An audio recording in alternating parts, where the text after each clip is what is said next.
It was a challenge like no other. At the time we said, right, we're going to do this, 10 times the amount of people have been in space and across the Indian Ocean. For Robin Buttery, even walking can be a struggle. Most people would think, wow, that's impressive just for an able-bodied person. Some feared his attempt to become the first person with Parkinson's to row across an ocean could break him.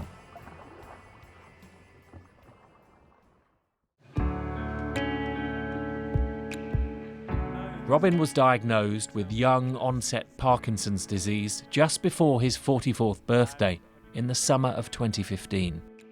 I honestly thought I'd forgotten how to walk. I started limping and dragging my foot. Being told you have Parkinson's at any age is life-changing. There is no cure. Robin is married with a young son. First off, just the diagnosis shock does put you into a bit of a flat spin. Robin wants to do as much as he can for as long as he can. But an ad he spotted on an online Parkinson's forum took things to a whole new level. When I first saw the mention of rowing the Indian Ocean, there was an initial thought of, you must be kidding, I'm not a rower. But Billy Taylor was. He posted the appeal for a crewmate with Parkinson's, inspired to raise awareness of the disease by an old schoolmate who was diagnosed young, just like Robin. The more I learned about the condition, the more I wanted to do something to try and help. And I felt that it was something that I could help with. Made me think, well, if somebody can do it, why shouldn't that somebody be me? You're okay. You just want that a little bit lower. At home and at work at De Montfort University in Leicester, life with Parkinson's was already posing tough questions, like how much longer would he be able to support his family and lead a normal life? My working time here is going to be reduced vastly, and that's the thing that people possibly don't understand with young onset Parkinson's, that it can hit home really quickly. How to slow down the onset of the disease is something scientists are trying to understand. Researchers at Oxford Brookes met Robin a year before the row to assess him. His Parkinson's meant he'd have to train twice as hard as his crewmates. We knew that exercise was good for movement, but we were really worried about the metabolism side and the energy side. Could it actually make me worse? Could it make the condition come on faster? The first step was to get Robin fit, as researchers focused on his exercise and diet. When we put in the training program, we could see how his movement improved, and then look at the metabolism. And we had their fixed training program. We knew what they were eating. So it was a fantastic opportunity. And I think Robin was quite motivated, as you would be if you're about to row off around the ocean. In his life up until that point, he hadn't done much in the way of adventure or challenges or putting himself out of his comfort zone. And so he went from doing nothing to rowing across the Indian Ocean. That's a big step. By the summer of 2018, they were raring to go. It was lovely, it was a crisp morning to set off. They'd had to raise £100,000 just to reach the start line. Okay, welcome to the first video from out on the Indian Ocean. At the bow there we have young James. Would you like to say hello, James? Hello. And then in the cabin below is Mr. Buttery. Say hi, Robin. Hello. There were to be no passengers on this trip. A crew of 4, they'd row day and night in pairs, 2 hours on, 2 hours off. But the ocean wasn't about to go easy on them.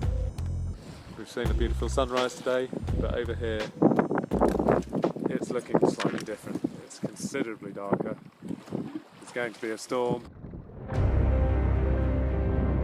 We saw some 6-7 story high waves, and you'll see footage, I'm sure, of some of the waves that hit us. It was an uphill struggle, quite literally, and you'd just be thinking, when does this stop? 4 men, 1 tiny boat. They were in it together. But Robin knew he was on his own when it came to his Parkinson's. The biggest problem probably that I faced mentally was the fact that my rowing just wasn't as good as I thought it would be.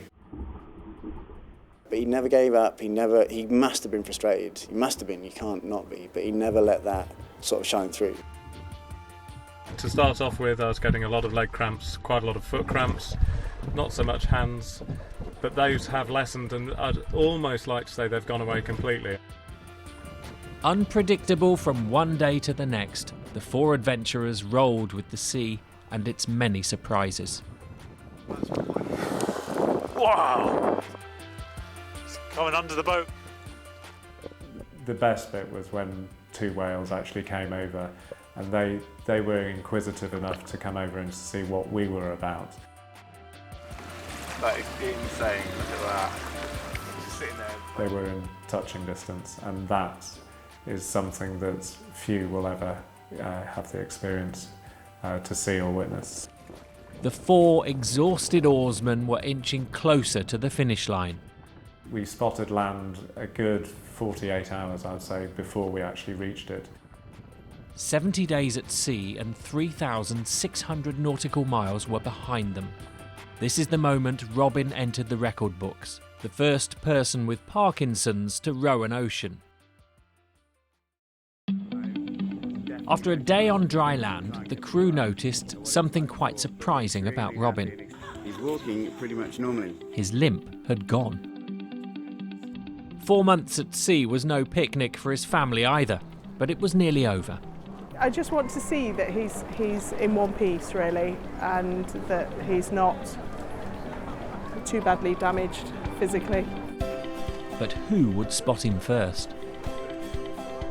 Hugs and a lot of relief.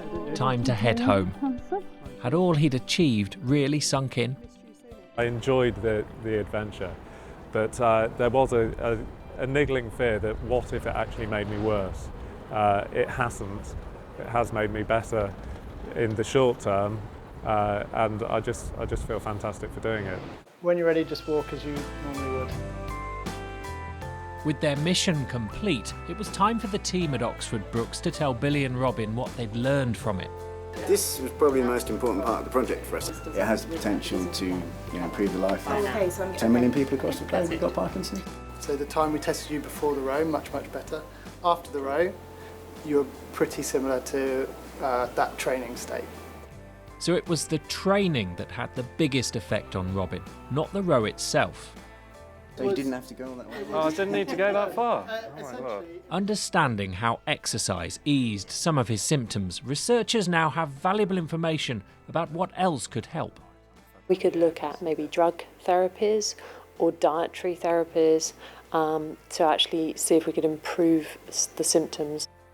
It's clear to say that exercise is just, for me, it's the wonder drug. So there's more work to be done, but the challenge has taught Robin so much about himself.